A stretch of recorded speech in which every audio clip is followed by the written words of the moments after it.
Good Monday evening, Chicago. Well, boy, a lot can change in a week, can't it? This time a week ago, the Bears were 5-1. We were sitting here daydreaming about if they pull this off, if they win, not only are they on top of the division, they get to be on top of the entire conference. Now a week later, they're 4-3. There's questions everywhere around the offense. You got players that are punching other players. You got quarterbacks that look bad. You got coaches that don't know what plays to call. It's a bit of a mess for the Chicago Bears. Well, we're going to try to dive through it and figure out what we can now that we're at the halfway part. Also tonight on the show, going to look at the Chicago Blackhawks. A couple weeks ago, Stan Bowman made it very plain and very obvious that the Blackhawks are going to be going through a bit of a rebuild, a retool on the fly, however you want to call it. Things are going to look different out on the west side. What can we expect? We'll take a look and kind of go through how did we get to this point and what might it look like. And then, as if last week wasn't crazy enough, the White Sox went and did it. They got themselves Tony La Russa to be their new manager. I've got plenty of thoughts on that. We will dive into that conversation. And then if there's time, I don't know how I can tease it without just giving it away. 4 years ago today, the baseball world was changed forever. I want to reminisce on that at the end of the show. This is Chi-Town Weekly here on IE Sports Radio. Buckle up, everybody. Let's have some fun.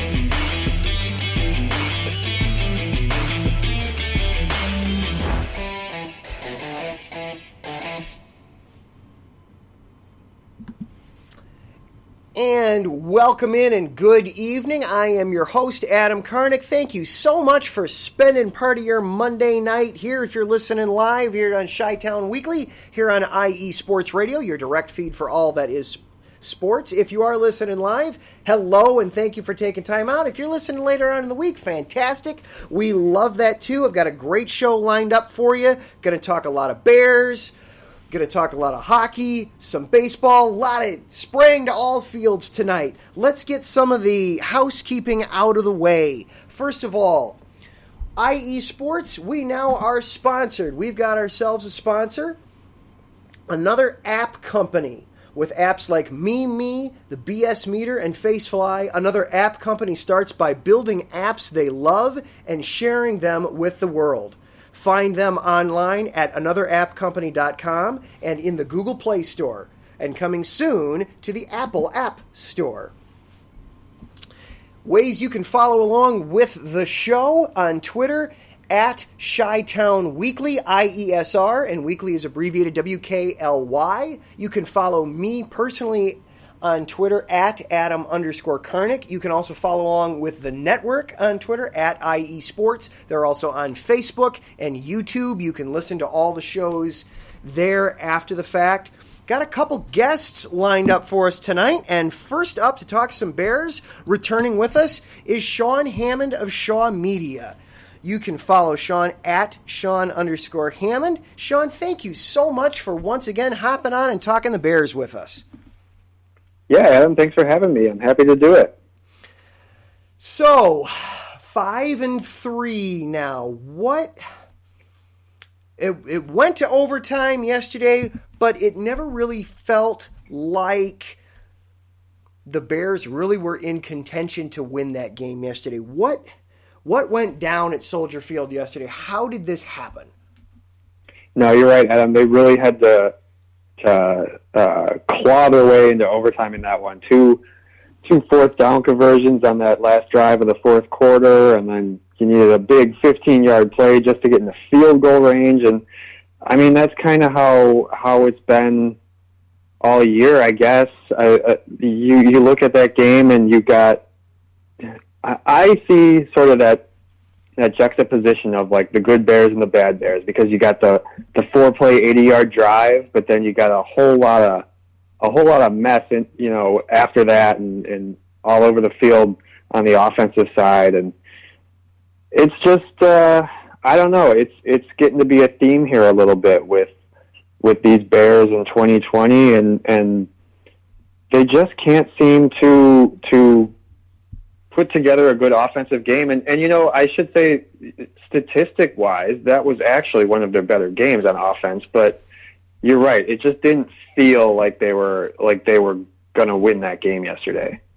Yeah, and offensive struggles, that's been a theme this year. It's been a theme really for the last year and a half. We're now halfway through year 3 of Matt Nagy. Matt Nagy, we all know the accolades comes from Kansas City, from the Andy Reid tree, quarterback coach, good play caller, supposed to be to help bring the Bears offense into the 21st century and help the Bears offense grow. And here we are 2.5 years in, and the Bears week in and week out, they make offense look really hard every week. They make it look like it's really hard to move the ball and score points in the NFL.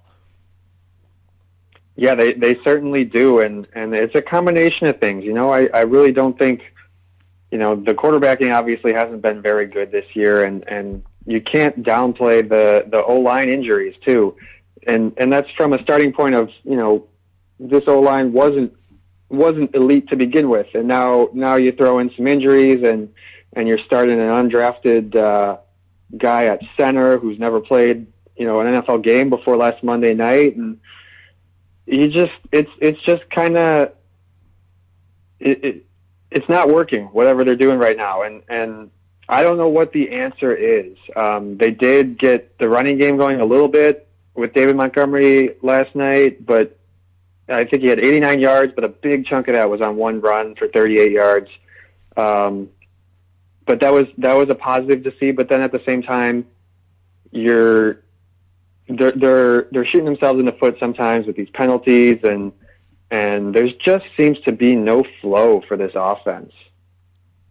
Yeah, they seem to be lacking an identity on offense. The offensive line, you can kind of understand. They were down. They went into the game yesterday down 2 starters, and then in the first quarter, Bobby Massey goes down, and suddenly 3/5 of your offensive line is backups. But I thought yesterday the offensive line played well enough. Sam Mustafar, I know you did a piece on Mustafar last week talking about him a little bit. I thought the biggest thing that I can say about him, and I mean this sincerely as a compliment, I got to the end of the game, and it was, oh yeah, Sam Mustafar was playing at center. He must have done all right. I don't remember seeing, I wasn't cognizant watching the game that there was a backup center out there, and I think that I mean that as a compliment to the offensive line, that even though they had 3 backups out there, they played competently enough. It wasn't a repeat of the Rams game where it just seemed like on every single play, Aaron Donald or Marcus Davenport or somebody was just constantly there taking the snap, taking the shotgun snap for the quarterback. Yeah, that's a good point, Adam, because I say that this O-line has struggled, and it has for much of the year, but you're right. Yesterday, given that they had all these injuries, and at one point there was an injury, even Jason Spriggs seemed like he went out for a play, and you're like, oh my gosh, what are these guys going to do on the O-line? And really, they kind of weathered that storm yesterday, and it could have been a lot worse on the offensive line. And you say, you talk about finding an identity on offense, and we get to talk to the coordinators every Thursday, and I thought it was interesting. Last Thursday, somebody asked offensive coordinator Bill Lazor about that. How do you build the offensive identity? And the first thing he said was, it starts with the boss. I think that was a direct quote. It starts with the boss, and no matter how much they say, they can talk about trying to fit their system around the players, but no matter how much they say that, it still just seems like Nagy is trying to fit the system to the players. Like the system is the system he wants to run. And I think that was just kind of telling that Bill Lazor said, it's whatever the boss wants to do, that's your identity. And I think that just really has shown here over the last year and a half. So it gets back to a little bit then of Nagy, the offensive coordinator / play caller, versus Nagy, the head coach. Yeah, and I mean, I don't expect Nagy to give up the play calling. I know he says that he would be willing to do that, but it sounds like they don't think that's the problem as well. But I would be shocked if he ever gave up the play calling duties on the offensive side. I mean, he's the guy. You hire an offensive coach. That's why you bring him in here. So. And if you're Matt Nagy, from his perspective, I guess, if you're gonna do this, you're gonna do it your way. So why would he give up those play calling duties? Yeah, I agree. That was, I'm sure for Nagy, that's part of why he felt he got the job, was the play calling. And if he gives that up, I'm sure he's worried that he won't be able to get it back. And that's obviously. It feels anyway like that's very important to him. A couple weeks ago on the show, I tried to defend Nagy, the offensive coordinator, versus Nagy, the head coach, with the mentality of, well, hey, he's won 25 out of 40 games at the time a couple weeks ago, but then yesterday we saw so much stuff that, at least to me, makes me call into question Nagy, the head coach. Just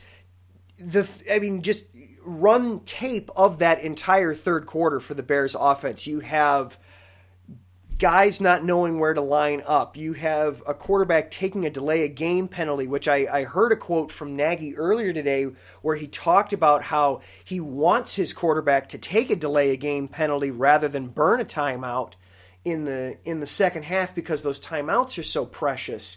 And then you have the quarterback throwing off of his back foot and another interception, and then everything that was Javon Wims, that entire mind-blowing sequence of intentionally seeking out a player to punch him on the field after the whistle is blown and get into fisticuffs over he spit at you or he spit at a teammate. I mean, what happened there with Wims? Have you gotten any kind of explanation other than Nagy wasn't happy about it? We haven't gotten anything from the team. They really weren't talking about it. Nagy said he did talk to Wims today, and they had a good productive conversation or whatever, but he didn't really go into any detail on that. And the thing, somebody on Twitter, I don't know if it was like a Saints blogger or something, put up a thread that was really interesting. It looks like he had a couple of videos on there from the game broadcast, and a few minutes earlier at the end of one play, the cameras caught video of him ripping Wims' mouth guard off of his helmet. Like it was, when they dropped their mouth guard from their mouth, it was sort of hanging there from the face mask, and the guy just ripped it right from him. And I guess Javon Wims took exception to that, and I guess maybe that's what he was trying to do when he reached up towards the face mask area before coming out swinging. But yeah, what a strange story and sequence there. I mean, if you had told me a week ago or 2 days ago, even, hey, we're going to be talking about Javon Wims, I would have thought, oh, that's good. The Bears are spreading the ball out. They're doing something right. But yeah, here we are. What a strange turn of events in that third quarter. Yeah, and the NFL suspended him for 2 games. Shocker. There, you obviously you can't have players out there swinging at each other after the play's over. Is there any chance that the Bears cut him? People have been asking this today, and I'm still inclined to think that they keep him because they two things. From everything, I don't know, maybe this is just the guys saying this to the media, but everyone that we've asked about Javon, they say, oh, he seems like a good dude. That sort of surprised us. So, yeah, maybe he got heated, he made a mistake, and they'll give him another chance. But at the same time, then you got this weird situation with Riley Ridley behind him where the Bears don't seem to trust Ridley enough to give him a jersey on Sundays. So I don't know if they want to go that route long term. I mean, I guess it's at a point now where we're going to have to ask, what's the deal with Ridley? Because if with Wims being suspended, the obvious next man up is going to be Ridley. Yeah, I'd say if they don't activate Ridley, then that's going to be very telling that they just don't believe that he's ready to compete. And then you call into question, well, then why is he on the team? Yeah, exactly. So I guess we will learn more about that this coming week here. But that's a whole other weird situation in itself because I don't think the Bears expected this much of a project from him. Yeah, I know they were very shocked last year when Ridley fell to them in the draft. They thought they were getting a steal, and now he can't get on the field. All right, so looking ahead now, they're halfway through the season. They're still 5-3, and looking at their final 8 games, I don't think they're going to get blown out by too many teams on there. Is this still a team capable of making the playoffs in an expanded field in an NFC that doesn't have a clear-cut, obvious frontliner? Yeah, I would say absolutely. I mean, you're right. You look at the schedule, and they're going to be in every one of those games. The only one that I would have maybe said was a for sure loss would have been the Titans, but then the Titans come out and did not play well yesterday, and now you look at that game, and maybe that's a winnable game too. I do think, obviously the Packers. I think the Packers are a good team. They lost yesterday, but I still think they're the favorite in the NFC North for sure. And you got them twice on the schedule, so that's tough. But I mean, the Vikings. Well, see, then the other thing too is you look at the way the Vikings beat them, and I just don't see the Bears running the ball quite as well as the Vikings did yesterday. But yes, I would say these Bears are. They've been in every game for the most part, except for maybe that Rams game, and I think they'll be in a lot of these games. And I do think that they're, especially with the expanded playoffs, I think they're going to be in the hunt here and might wind up with a playoff spot when it's all said and done. All right, one last question, and then we'll let you go, Sean. Do we see Mitch? We saw Mitch for one play run a single wing quarterback run yesterday. Do we see Mitch Trubisky start again this season at quarterback for the Bears? Oh man, I'm going to say no, barring an injury to Nick Foles. I just think at this point, they've kind of invested themselves in Nick Foles. I do like the idea of him in sort of a Taysom Hill role, especially after seeing what Taysom Hill did yesterday and how involved he was. But you're not really going to get that with playing one snap. No. If they're going to do it, they need to do it, and invest in it and go for it. But I just don't see them going back to Mitch. It wouldn't shock me though. I'll say that. All right. Yeah. All right. Thank you, Sean, very much for hopping on again, and you stay safe and have a good night. All right. Good stuff, Adam. Thanks again. Yep. That is Sean Hammond of Shaw Media giving us some great insight on the Bears, and I agree with the last point. I don't think we will see Mitch start. It's too much of an indictment on Nagy if they indeed put Mitch back in there to start. That means that Nagy failed at picking his hand-picked quarterback to run this offense. All right, we have got to take a quick break, and then coming up after that, we're going to switch over to the ice. We've got a new rebuilding project in town, And another general manager that has raised some eyebrows over the years. We're going to take a deep dive into the Blackhawks and Stan Bowman with Ben Pope of the Chicago Sun-Times. This is Chi-Town Weekly here on IE Sports Radio, your direct feed for all that is sports.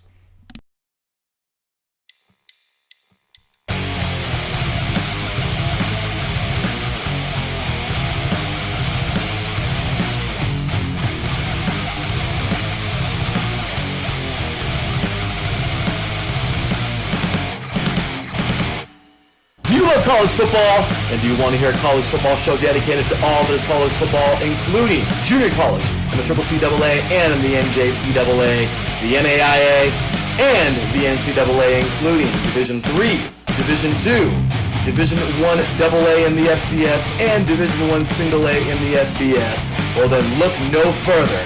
Join myself, Larry B., and my colleagues, Mr. H-Town Blake Henley, and Mr. Christian Espinoza, each week during the college football season for the latest in college football on 3 and Out College Edition, right here on IE Sports Radio, your direct feed for all that is sports.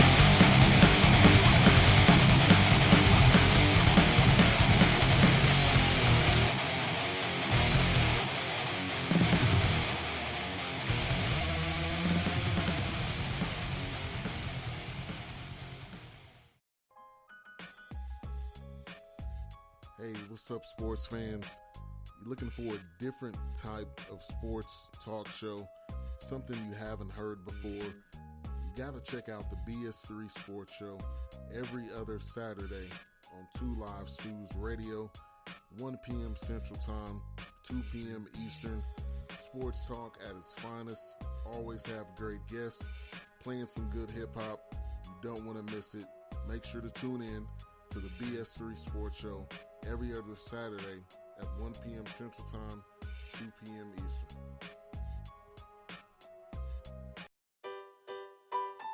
Hi everybody, it's Calvin here from USRN, here to give you an important message. Since 2017, we have done our absolute best to provide you with nothing but the highest quality of sports calls in the greatest of quantity possible.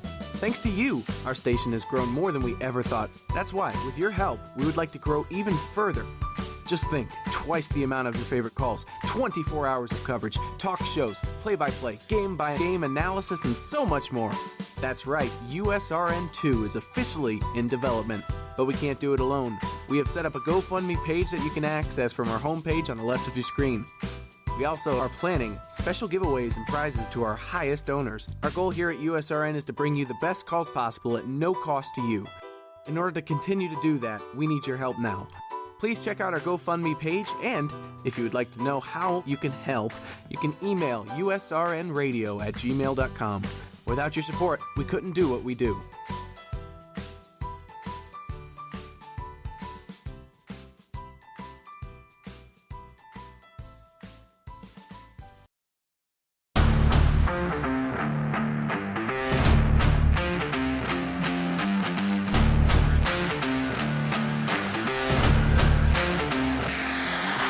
What's good, fight fans? It's your boy, Marcus Los Great, here to give you what you want, here to give you what you need. Yeah, man. Yeah. I'm coming to you live, straight from your mama's basement with a crispy, awesome white tea. We are coming to you live every Tuesday at 10 p.m. Eastern Standard Time. Powered by IE Sports Radio, your direct feed for all that is sports.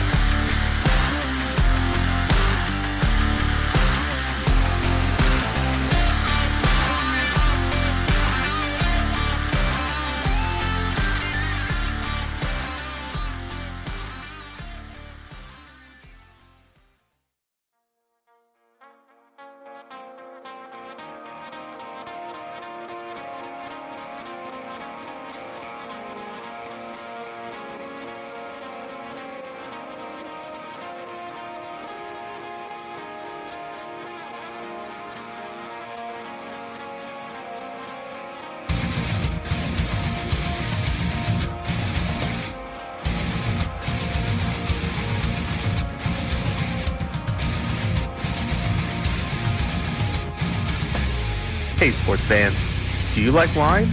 Well, we've got the show for you. This is Let's Wine About Sports, a show where we talk about wine and sports simultaneously. From the classic Cabernet Sauvignon all the way down to the grapes that you've never even heard of before. Oh yeah, we cover it all. And we'll talk about a little bit of sports as well. Football, hockey, collegiate, women's sports, it doesn't matter. We're going to talk about it all, and we're going to whine about it all. So join me Monday at 8 p.m. on IU Sports Radio, your direct feed for all that is sports.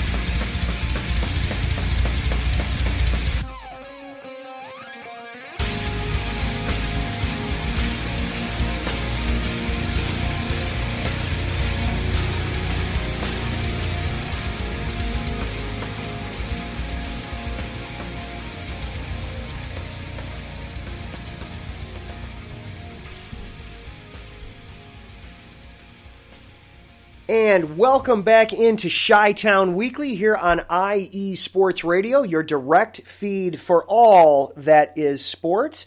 Going to switch gears a little bit now. We want to talk about a new and, to me at least, surprising rebuilding project that's going to be popping up in Chicago sports. The Chicago Blackhawks, about a week and a half, 2 weeks ago now, came out with the news that they would be starting a rebuild. Stan Bowman deciding to move on from Corey Crawford and trading away Brandon Saad and trying to get an already young team, maybe a little younger, maybe add a little more depth to them. And to help us now kind of dive into not only the Blackhawks, but maybe into the mind of general manager Stan Bowman a little bit, is Ben Pope. Ben works for the Chicago Sun-Times as a beat writer for the Blackhawks. Ben, thank you so much for taking time out of your Monday to join us. Thanks for having me. And you can follow Ben on Twitter at BenPopeCST. All right, so take me through a little bit of the timeline here, Ben. The Hawks make it into the expanded playoffs. They win the play-in series against Edmonton. There seems to be a buzz about the team a little bit. Yes, they lose to Vegas. That was kind of expected.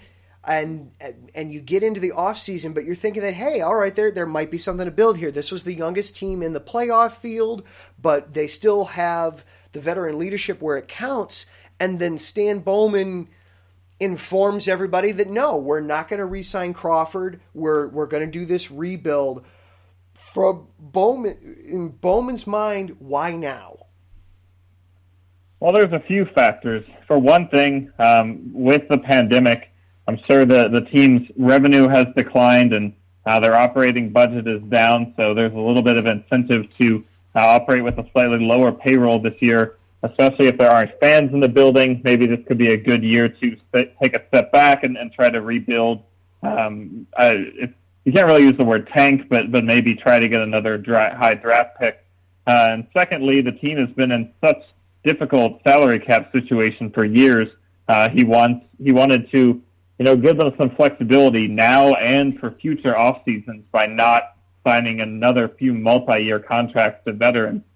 And thirdly, if they did make the playoffs in the expanded format and they did win that play-in round, but had they not sort of had that gift from just events out of their control, this would have been their third straight season without making the playoffs. So at that point, they decided that maybe we need to be a little bit more official about this rebuild and take a step back and try to really commit to building through youth rather than sort of the half-hearted retool on the fly approach that they had used kind of unsuccessfully the past few years.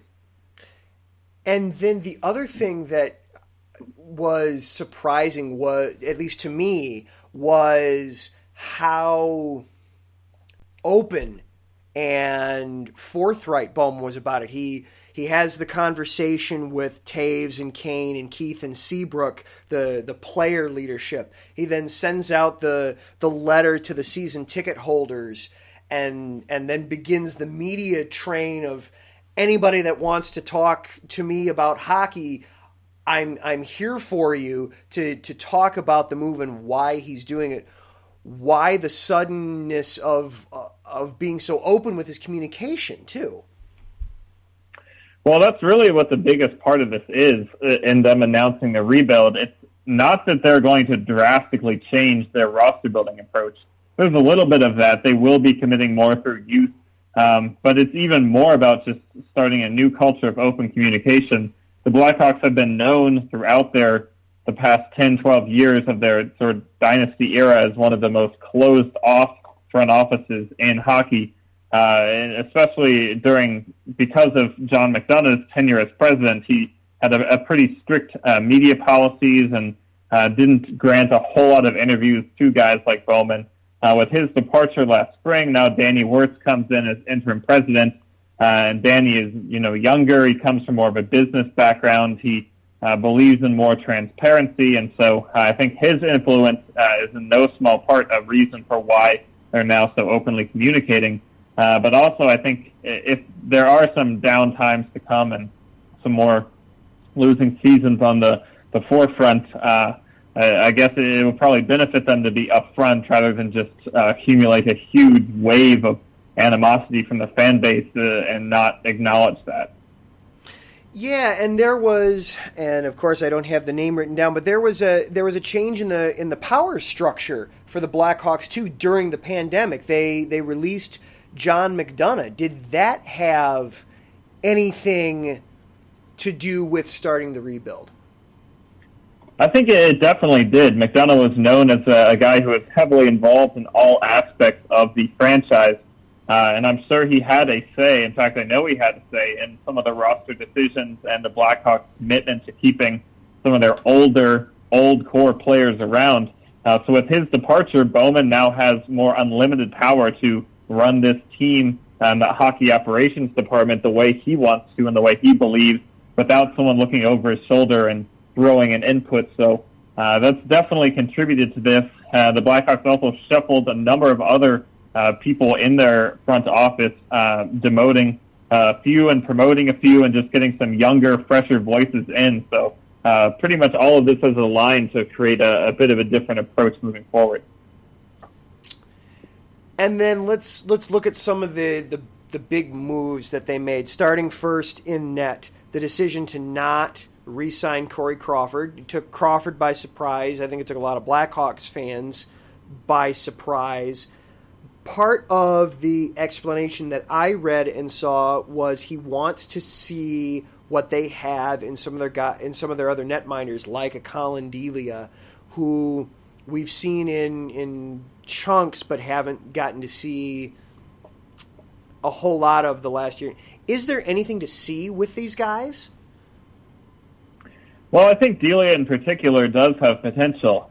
He came in on a pretty sort of ragtag, falling apart team at the end of the 18-19 season and, played pretty well. He wasn't spectacular, but he was decent. And the past AHL season, he was dealing with some personal issues the first few months that weighed down his numbers, but over the second half of the year was maybe the best goaltender in the minor leagues. So there is potential there. And Kevin Lankinen, we haven't seen as much of him. But he was a star for Finland in the World Junior Championships a couple of years ago, led them to the championship game against a pretty high-caliber field of opposition. And then Malcolm Subban has never really lived up to expectations, but he does have experience on some winning teams in Boston and Vegas, where he was a serviceable backup.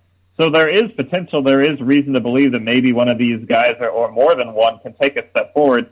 But also it's a big leap of faith to kind of bet that one of them will, to not have any insurance or safety net in case they don't. But Bowman compared this to Crawford taking over the Blackhawks net after the 2010 Stanley Cup and how that was a leap of faith and it worked out pretty well. So they're hoping the same effect will happen this time.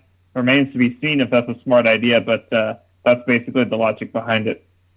All right. And then I was very interested to read in the article that you did about the Brandon Saad trade that in Bowman's mind, it was almost as much about obtaining the defenseman Zadorov as it was about getting rid of Brandon Saad.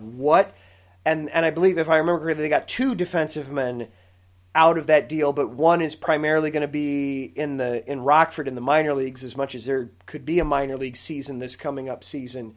What are they seeing? What is Bowman see in Zadorov that makes him excited about him? Well, Zadorov is pretty different from the existing defensemen they have on the team. He's a huge guy. He's 6'6", 240, I believe. So one of the biggest players in the NHL, and he uses that fully. He's one of the most physical players. He has an incredible compilation of hits if you search him on YouTube. And the Blackhawks don't really have an imposing, physical defensive defenseman like that. So it makes sense they would want to add someone like Zadorov to the team. He's a solid player, can be sort of a second-line defenseman, and they see him as a potential mentor for some of the young defensemen like Adam Boquist or Ian Mitchell coming in, who are a bit more offensive-minded, that he can give them experience and then give them a solid, reliable partner that will take care of them on the defensive end and stand up for them physically. And that all makes sense to me. I still am a little bit questioning of why you would go after a player like that if you're going to rebuild through youth, and secondly, why trading Saad for him was an equal deal. Certainly, Saad has shown himself to be a very reliable top six forward. So it doesn't fully make sense considering what they gave up and the timing of it, but there is definitely a lot of reason to believe that Zadorov will be a solid addition to the back end. Yeah, because Zadorov, age-wise, he's starting to come into his prime, right? He's 26, 27? Yes, yeah. He's only a year and a half younger than Saad, so he's not that much younger, and he's played, I believe, 7 seasons in his NHL career so far, so he's in the middle of his prime. He's by no means old, but he's also probably as good as he's going to get at this point, so it's not like there's future potential in him that they're going to unlock. Yeah, of course. And you ask any coach anywhere, oh yeah, I can find something out of him. I can squeeze a little bit more out of him there. So all right. And then the NHL as a whole, obviously, sports this year, like everything else, got turned upside down by COVID. They did the bubble. They survived the bubble. It worked. I thought it was a fantastic tournament that they put together. Very entertaining to watch. They now have set a tentative start date of January 1st. A, are they going to meet that date? How likely are they to meet that date? And B, what is this 2021 season possibly going to look like? Well, there's not a lot of concrete information yet. Even the Blackhawks internally don't know a whole lot about exactly what next season is going to look like. But you're right, they've set a January 1st start date, although they did cancel the Winter Classic, which was set to happen on that day. I think it's a little bit unlikely that it starts on January 1st. I think it's probably pretty likely that they've managed to start sometime in January.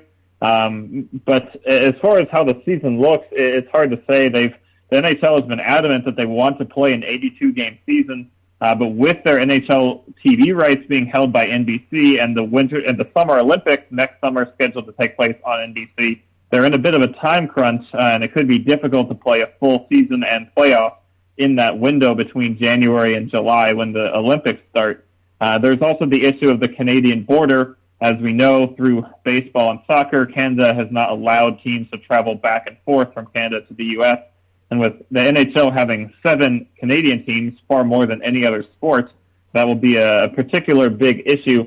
One proposal has been to have an all-Canadian division and then shuffle the remaining 24 teams in the U.S. into 3 other divisions of 8, which could mean the Blackhawks potentially end up with some of their old rivals like the Red Wings back in their division this coming season.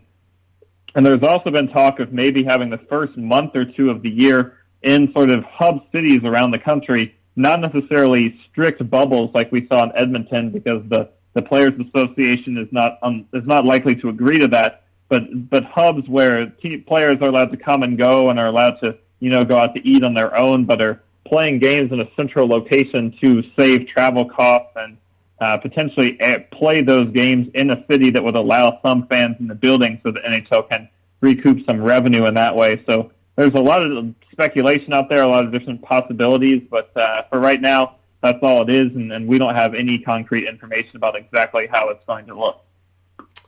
Well, 82 games does seem like an awful lot to try to cram into 5 or 6 months. I go back to the strikeout season from a few years ago, 2013, when they did an all conference schedule and it was a 60 gamer. That to me feels a little more natural than an 82. But we will see what the NHL tries to come up with. Ben, thank you so much for hopping on the show tonight. This was fantastic, and you stay safe and stay healthy, and we will talk to you later.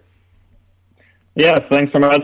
Thanks so much for having me, and glad you enjoyed, and happy to come back anytime. All right. That was Ben Pope of the Chicago Sun-Times. All right, one more break, and then when we come back, we maybe saved the wildest news of the week for the end. Oh, the Chicago White Sox. Oh, the Chicago White Sox. We got to talk about Tony La Russa, and then today marks an anniversary for baseball throughout the country. We will talk about that next here on Chi-Town Weekly, here on IE Sports Radio, your direct feed for all that is sports. Ladies and gentlemen, hear me and hear me good. If you like sports, then you like the Wait a Minute Show. If you like comedy, then you like the Wait a Minute Show. If you like a different opinion coming from a different angle, then you like the Wait a Minute Show. So join me Saturday, 8 p.m. Eastern Standard Time with your host, Jelani J.B. Bodie. And of course, my man Lopan on the WaitAMinuteShow.com. Ain't that right, Lopan?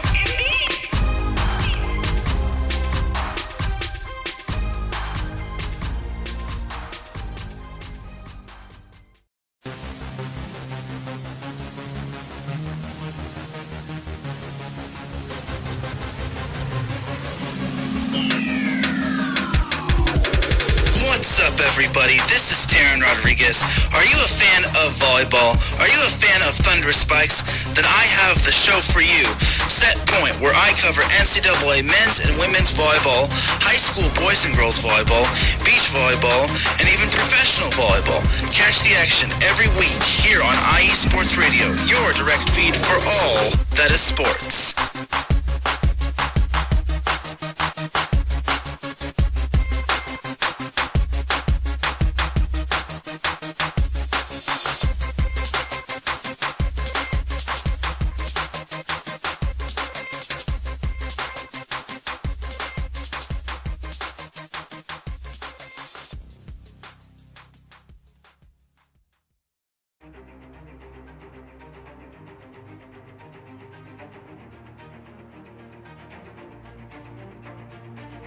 Hey USRN fans, do you have a product or company you're trying to promote?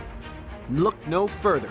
USRN is teaming up with small local businesses trying to establish themselves via online promotion.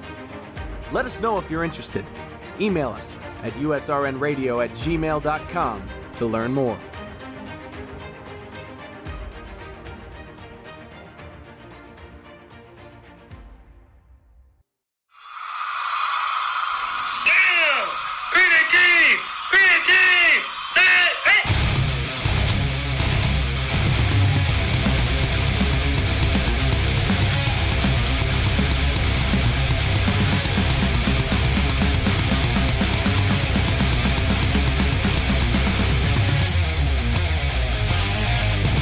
What's going on, football fans? This is me, your boy Larry B, inviting you to join myself, Callum Reynolds, Mike Pat, and John Felipe for one of the most electrifying football shows you have ever heard. 3 and Out, right here at IE Sports Radio. Recap of the week before, a preview of what's to come, and of course, 3 hardcore head-to-head prime-time face-offs each week. You don't want to miss it.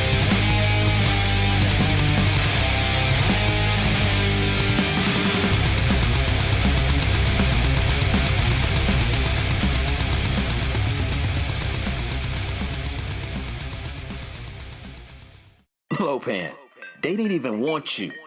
Heck, they didn't even want me. But you know what?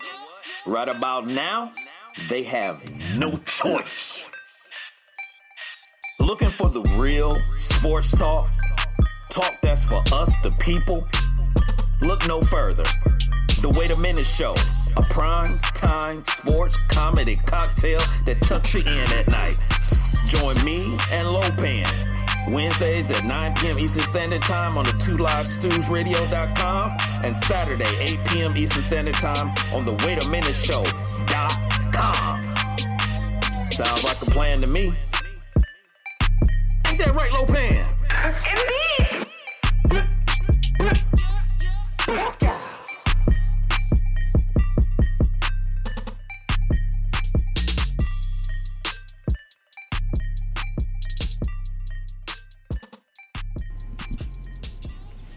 And welcome back into Chi-Town Weekly here on IE Sports Radio, your direct feed for all that is sports.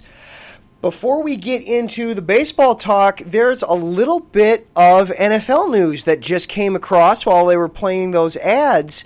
The NFL Competition Committee, now this is per an ESPN report, the NFL Competition Committee is proposing a 16-team playoff scenario as a kind of contingency plan in case more games or weeks get lost here to the COVID pandemic. I kind of was scrolling through the article very quickly. The contingency plan, which could become more likely as the bye weeks we're starting to get through those. We've gotten through a few more. So this contingency plan would include having 8 teams from each conference make the playoffs. Right now, this is the first year for having 7 teams make the playoffs. Now they'd be adding 2 more teams, 1 from each conference, to get in. It looks like the plan would do away with bye weeks. You would simply have the 4 division champions and 4 wildcard teams, and seeding would just be a straight, just like the NBA or the NHL, 1v8, 2v7, 3v6, 4v5, to determine your conference champion. This is very relevant to the Bears because as it sits right now, while the Bears are 5-3, they actually would be out of the playoffs because of losing the tiebreaker to the Rams last Monday night. So this is something to keep an eye on. Now, it's just a contingency plan. They're not doing this by any means. They are setting up just in case we need to cancel weeks or something bad happens with the pandemic, here's another solution for us as we get closer and closer to the end of the season and the loss of bye weeks for teams. So a little bit of news coming through there. All right, baseball. The White Sox. A few weeks ago, I talked about when they got rid of Ricky Renteria, who, ironically enough, MLB announced some of their award finalists, and Ricky Renteria is a finalist for the American League Manager of the Year award. Awkward for the White Sox. When they released Renteria, I said at the time that I would prefer that they not go with A.J. Hinch simply because of all the commotion and negative press and stress and the distraction that would cause for this young team as they get ready to embark on their championship run. Not that A.J. Hinch isn't necessarily a good manager, but the questions around everything in Houston and all that, I worried that it would be too much. I take it all back. Oh my goodness. To have gone and instead hired Tony La Russa. Now, Tony La Russa, sure, he's a Hall of Fame manager. So there's of course something to that of being able to bring in a Hall of Famer to get into to take over your guys. But this is so not the direction that anybody had mapped out in their minds. Most of the reports I was reading was that Rick Hahn wanted to hire A.J. Hinch, that Hinch was his guy. And then Jerry Reinsdorf, owner of the team, just decides, nope, I felt bad that I let somebody who wasn't qualified to be the general manager fire La Russa 35 years ago. I think we need to bring... I'm getting old. This is weighing on my conscience. I can't go to my grave without correcting this wrong that happened to me. Oh my goodness, what a slap in the face to the organization, to your general manager. Rick Hahn has torn this team down and rebuilt it brick by brick and has done, in my mind and in a lot of people's minds, has done a fantastic job doing it. Trading guys like Chris Sale and Adam Eaton and bringing and getting good hauls for them and being able to nurture guys like Lucas Giolito or acquiring Eloy Jimenez for Jose Quintana or getting Jose Abreu to want to be nowhere else than the White Sox to the point where he was willing to just, hey, give me a contract. I don't care what the final numbers are on it. Make it as friendly to the team as you want. I want to stay here. To then getting all those young guys signed to such team-friendly deals and all the wheeling and dealing and seemingly every move he's made, getting Luis Robert to come from Cuba to the White Sox. Another guy that is going to be handed an award. He's a finalist for the American League Rookie of the Year award is Luis Robert. I think he's going to, I'm biased, obviously, being a Chicago guy. I think he's going to win it. He's going up against Christian Javier of the Astros and Kyle Lewis of the Mariners. I think Robert's got it. Obviously, he struggled later in the year offensively, but his defense was always there. To make all these moves and then tell your general manager, I don't trust you to make the most important hire for this team because I've got a buddy of mine that I slighted 35 years ago and I've got to bring him back. Even though nobody else in baseball wants him, even though he's the exact opposite of what you said you were looking for a manager, even though he doesn't agree with the way the game is played now, even though he doesn't like the fact that players have fun out there on the diamond and express themselves both from a playing standpoint and from a social commentary standpoint. This is the guy I've got to have, and I'm the owner of the team, so I'm putting my foot down. You're not even allowed to talk to anybody else. They only brought in one other guy who was I don't even remember the name, but he was somebody from inside the organization a million years ago that would have no business being a manager. What a colossal mistake by the White Sox. I cannot believe this.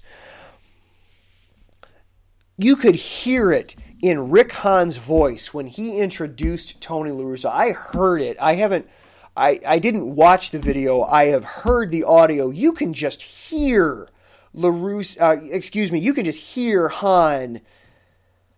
I want to hand this microphone over to La Russa so he can talk, because the more words I say, the more painstakingly obvious it's going to be that I don't believe in this move, and this move was forced upon me.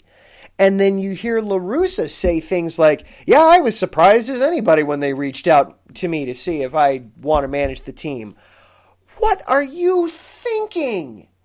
Why are you doing this, White Sox? You had been doing everything so well up until this point. And now at the critical moment, the critical juncture, you blow it in the biggest way possible. La Russa was a pioneer for the game. He's a Hall of Fame manager. He's a multi-time World Series winning manager. I get that. He was a pioneer 30 years ago. The game passed him by 10 years ago when he retired. He went into a front office and made it so blatantly obvious that he didn't care for analytics. Well, you know what? Every team out there uses analytics. What do you expect from this guy? I hope it works. I think the team is still good enough from a talent standpoint that they should be able to compete for the division, but this is a colossal mistake in all ways, shapes, and forms for this team. I can't believe they made this move.